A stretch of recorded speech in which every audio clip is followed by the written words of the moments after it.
Está começando o primeiro episódio do Dinâmica Podcast, um espaço para conversas inteligentes sobre política, empreendedorismo, cultura e os assuntos que movimentam Goiás e o Brasil.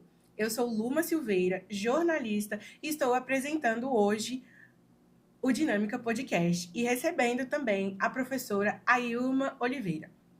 Olha, infelizmente, o nosso tema hoje não é bom. Nos últimos dias, um tema voltou a ganhar força nas redes, principalmente ali no Instagram, no Twitter, no TikTok, enfim, todas as redes sociais. Um discurso que coloca em dúvida o direito conquistado há décadas, com muitas lutas, com muita revolução, com muita garra pelas mulheres, o direito ao voto. Para discutir esse assunto e refletir sobre seus impactos na democracia e na educação, nossa convidada é a professora Ailma. Bem-vinda, professora. Muito obrigada.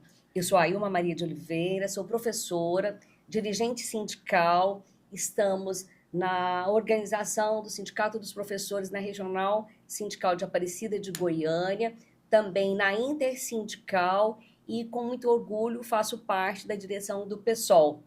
Esse tema é um tema muito importante para todas nós, mulheres, principalmente para nós, educadoras. Penso que é fundamental discutir as condições de vida do povo brasileiro, do povo no mundo, mas as mulheres têm um papel essencial. E como que a senhora recebeu essa pauta? A senhora ouviu ali algum burburinho na internet? Viu alguma coisa, alguma mulher, inclusive, defendendo? Lamentavelmente, eu cheguei a receber algumas informações via rede social, mas também percebo que há homens, né, e dirigentes nacionais do Brasil que fazem essa defesa. Isso me deixa muito intrigada e preocupada na perspectiva de que a gente precisa fazer alguma coisa. E politicamente, como que você vê esse movimento? Porque claramente há uma política envolvida nisso. E o que reflete no nosso momento atual? Com certeza é uma política mundial de grande retrocesso. O que nós estamos percebendo é que um movimento ultraconservador da extrema direita, que não admite uma sociedade mais igualitária, tem se organizado contra as minorias, contra tudo aquilo que a gente conquistou com o efeito da democracia. Então, nós não podemos permitir que esses movimentos fascistas cresçam e se estabeleçam, porque isso é grave retrocesso. A mulher, hoje no Brasil, representa 53% do eleitorado. Como que nós, mesmo ainda, somos colocadas como minoria? Pois é, lamentavelmente, ao longo da história da humanidade, nós tivemos aí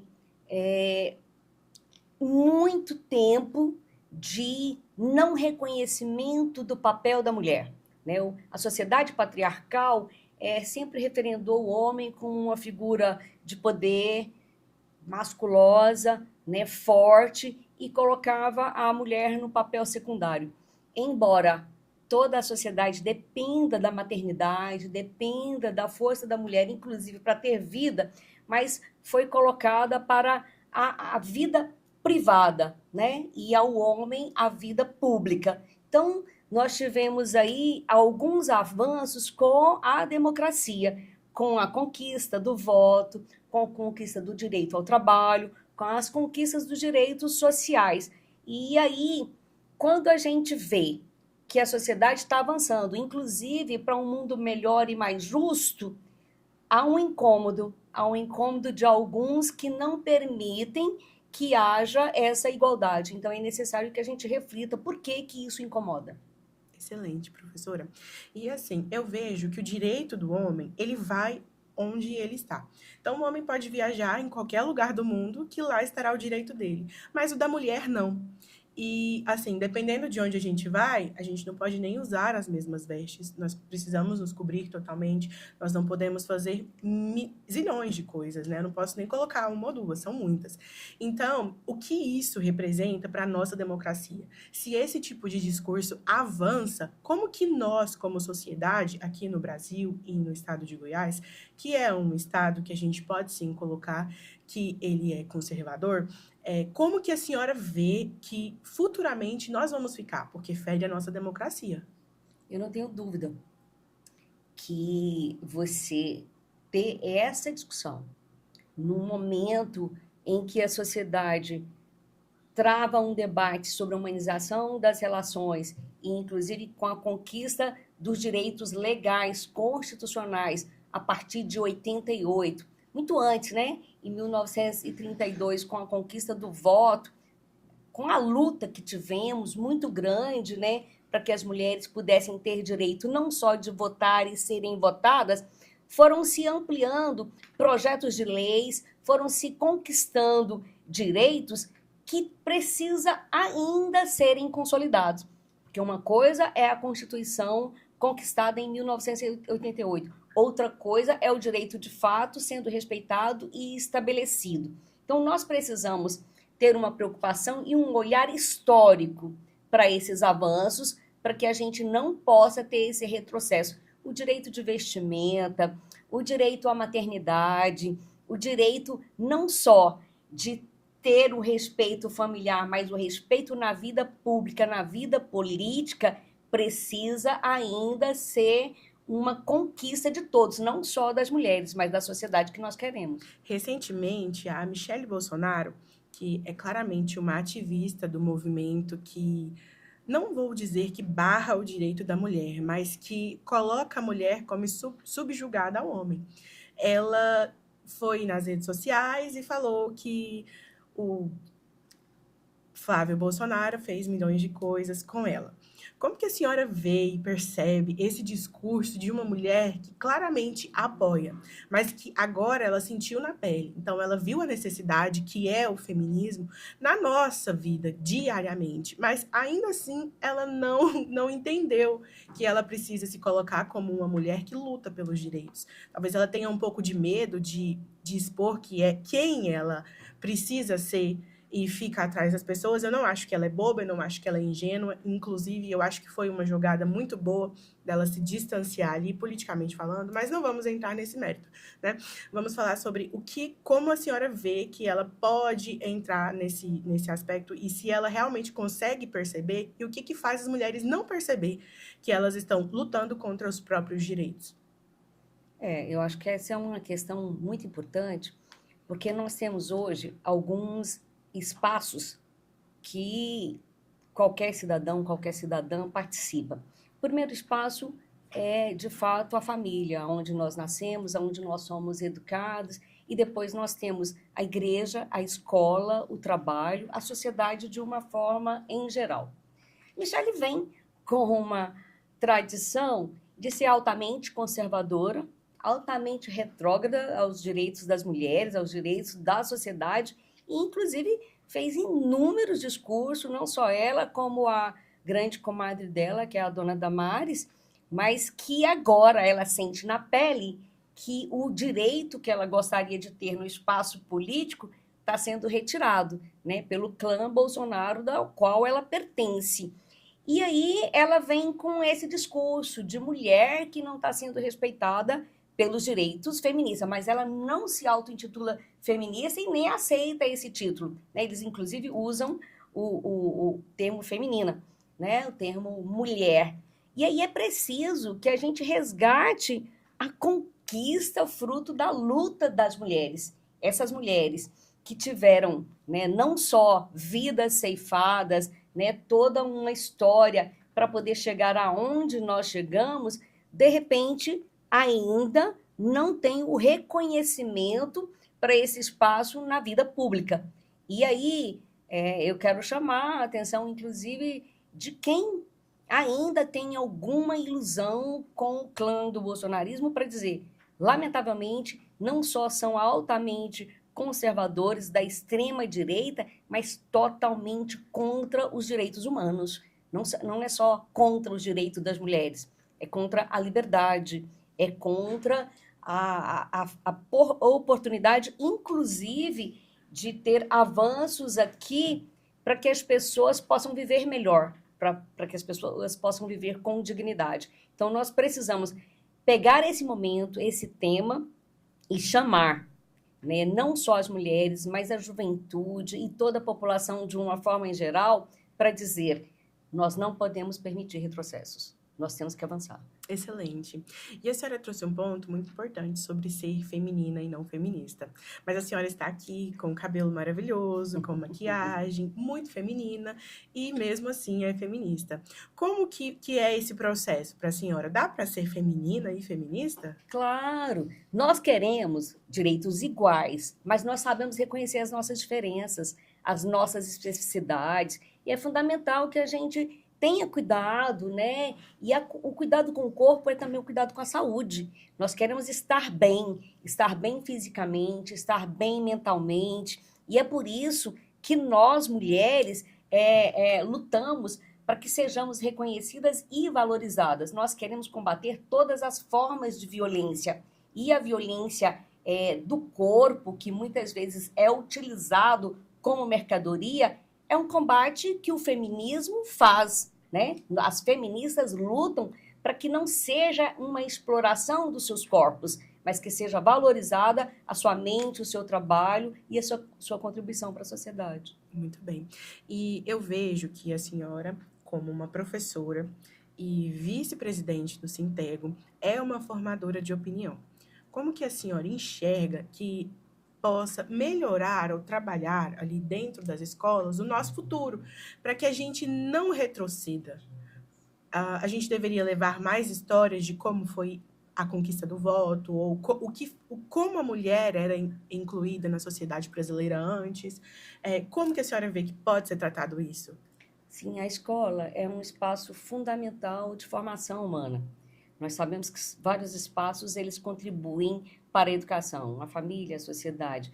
Mas se a gente perceber, principalmente nos dias de hoje, a maioria das escolas estão em tempo integral, ou seja, a maior parte da vida do ser humano, da criança, do jovem e adolescente é dentro da escola. Então, a responsabilidade dos profissionais da educação, dos professores, das professoras, é muito grande.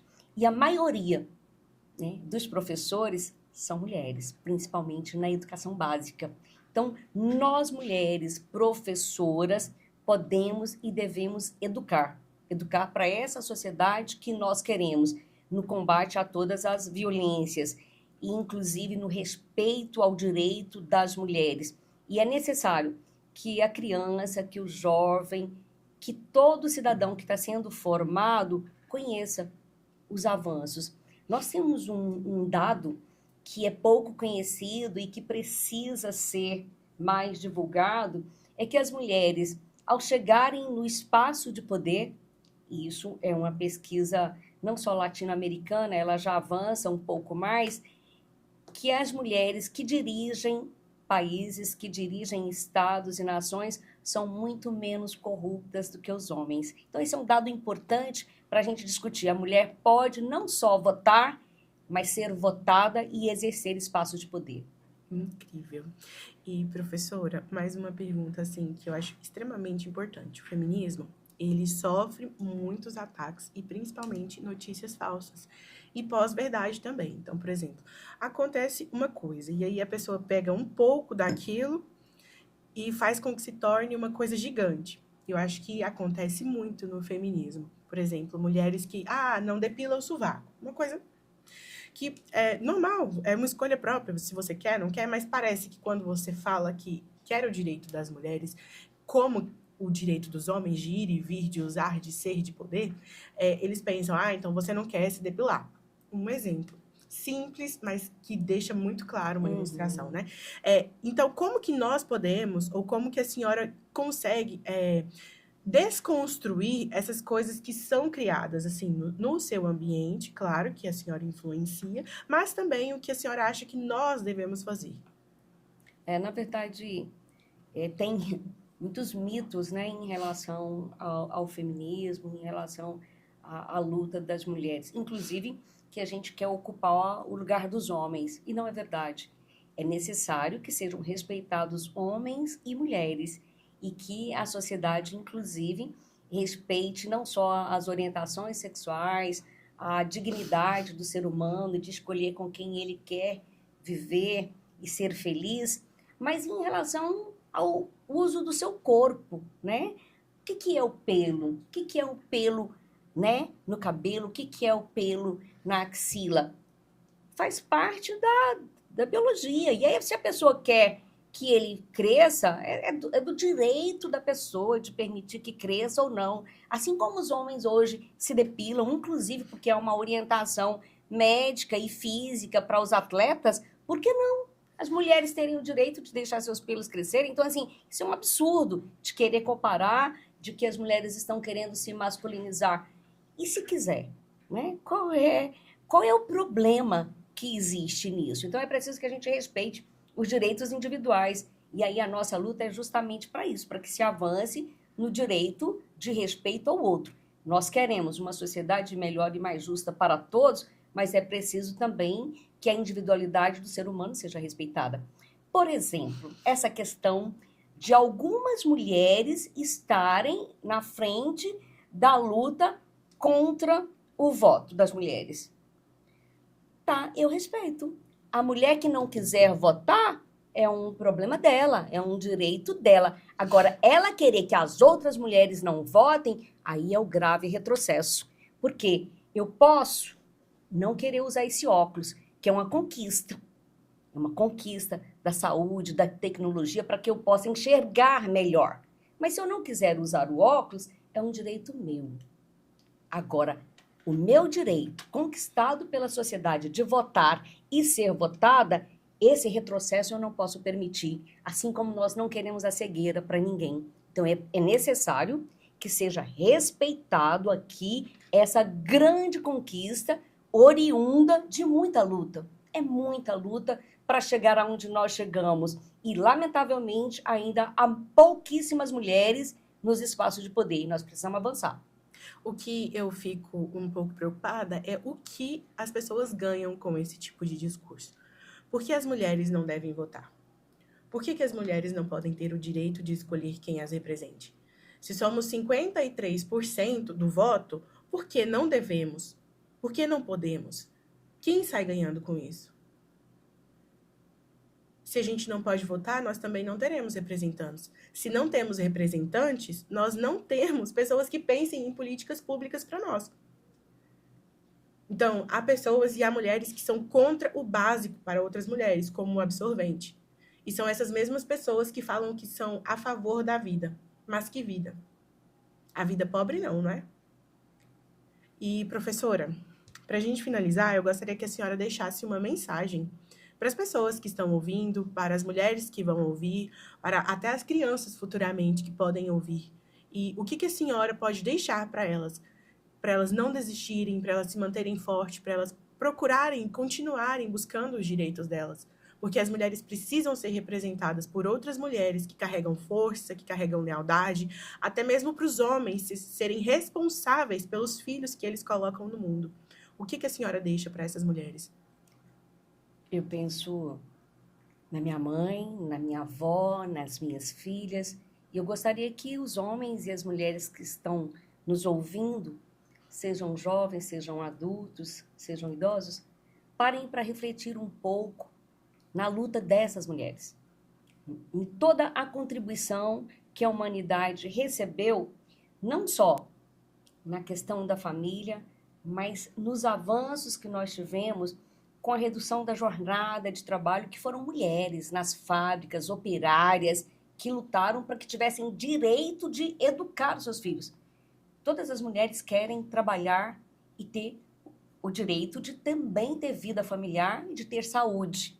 Então, nós avançamos e precisamos avançar mais, né? E é com as mulheres sendo respeitadas, valorizadas e ocupando espaço de poder, dividindo essa sociedade para que ela, de fato, possa ser mais igualitária. Muito obrigada. Nós encerramos por aqui um assunto denso, intenso, provocativo. Eu espero que você, ouvinte, consiga entender um pouco da gravidade que é esse assunto. Mulheres precisam votar e precisam ter representantes. Então, mulheres não somente votem, mas também votem em outras mulheres. Até mais.